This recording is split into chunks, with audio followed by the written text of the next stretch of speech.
I've been wanting to make this little message about Mac. I haven't been able to do it because every time I start breaking up. I fall apart because Mac is like my soul brother.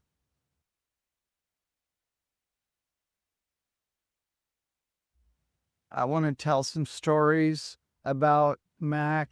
I want to bring in Diane and Kim and Oshina and Mac Jr.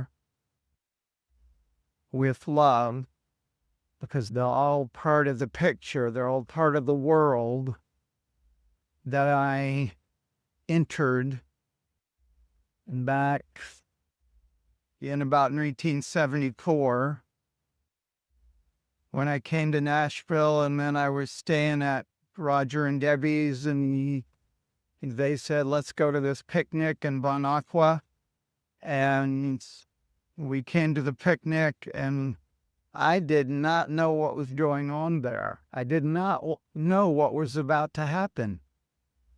So Matt Gayden is a legendary singer-songwriter who wrote the song Everlasting Love and the song Morning Glory and a bunch of songs on a bunch of different albums that he put out and played on so many people's records over the years. And I'm not going to go over his biography. I want to say something about who he was to me. He was someone who changed my life so much, I can hardly believe it. So we went out to this picnic, and Roger and I were used to playing together as a duo in different clubs and bars and coffee houses, and we were used to drunk people coming up to us and saying, this is really good what you're doing. And within a few minutes after we started playing out there on the lawn in front of Mac and Diane's house, a group of people just gathered and were still, and they listened. And I could not believe it. I could not figure out what was happening. It was a field of being able to receive something. And that was mystifying to me.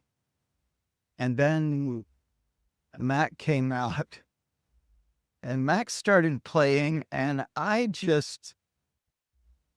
realized I could play with him forever. And we would just keep making music. I asked Diane what was going on there, and she said that everybody there, they meditate and they do TM, and I should go to this center in Nashville and I could learn how to meditate. And that's what I did. I learned how to meditate, and then we just kept playing music. The thing that was happening during that time is Mac would gather. Mac and Diane were kind of like these spiritual father and mother of this community who would come and gather. I helped Mac build a hexagon, a 6-sided structure, and people would gather there, and we would have food, and Mac would play, and I would play, and our friends would be there, and he'd sing, and he'd leave delicious food and a lot of soybeans. It was a lot of gas. It was a time that I can never forget, and it was the beginning of everything and so many beautiful things. We ended up having this band, Skybow. We would play at the Exit Inn. We would play a set, and then we'd go into the artist's cottage in the back and do pranayama and yoga asanas and meditation. Then we would come out and play till 2 in the morning, and it was just magnificent.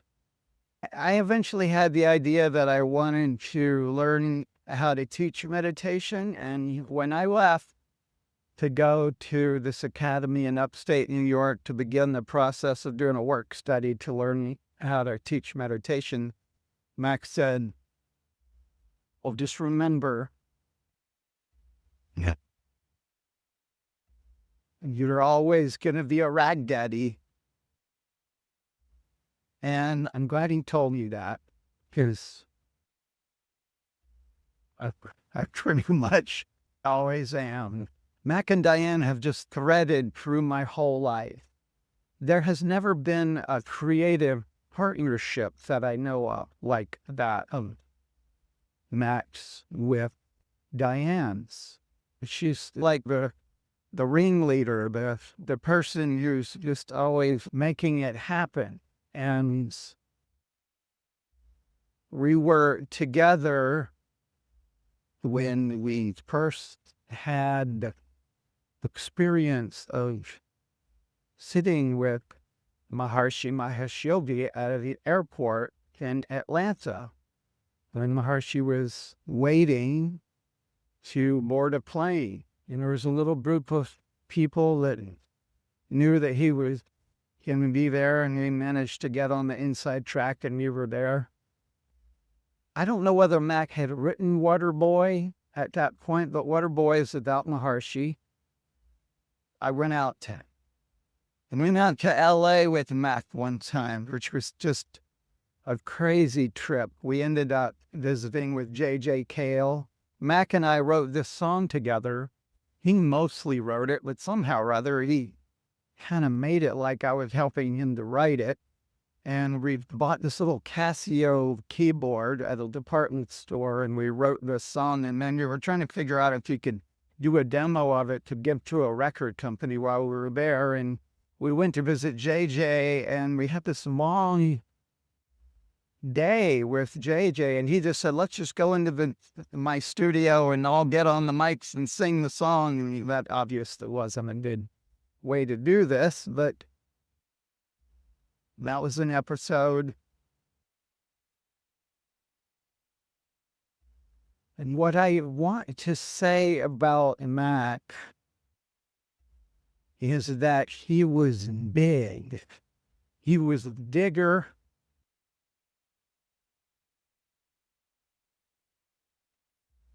He was bigger than you could ever imagine. He was so big. I could be with him in just a minute and go down to the deepest place. And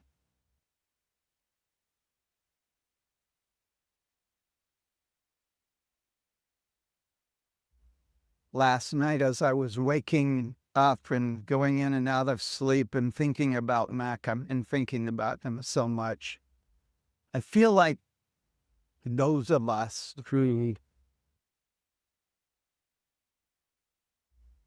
got to be connected with Mac, we're like little stones that got dropped to the bottom and the water. So we can feel the sunlight and we can feel the water, and we're on the ground, like we're on the sand at the bottom. We're there at the deepest part.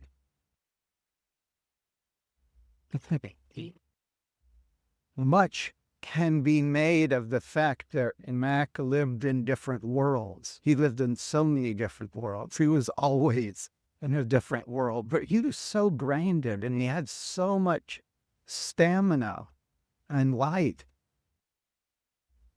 And he was so playful.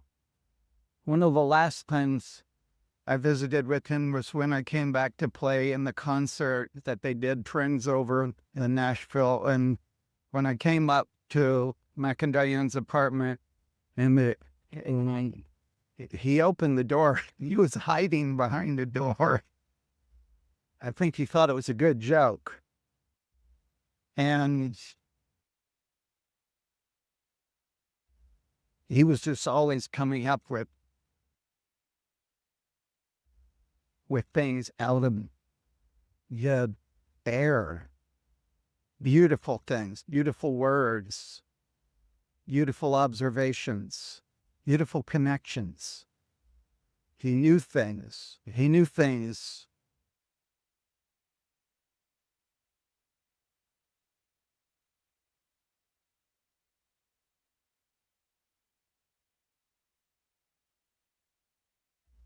He knew things like nobody knew things. And when he was playing music, he was trying to move everyone to the highest place you could possibly be.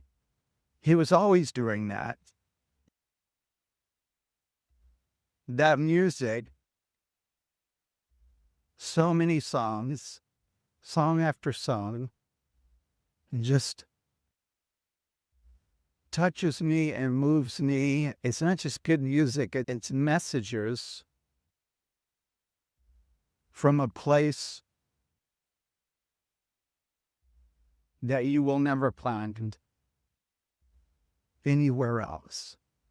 I was going to do my best. I was going to do my best not to lose it. I'm doing my best. I want to just send my blessings to the family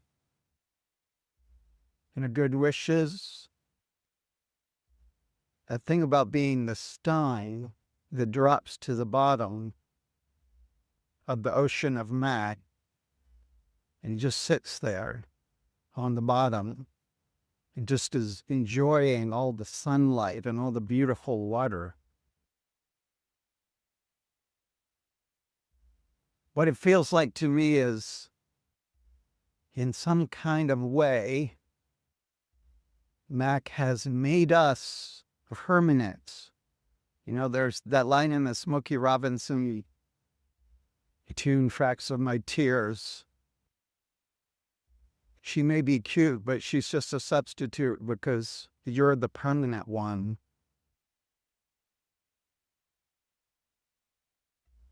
Mac.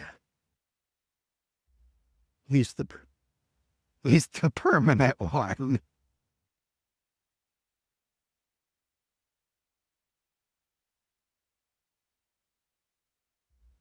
Thanks for being here, Mac. Thank you so much for being in my life.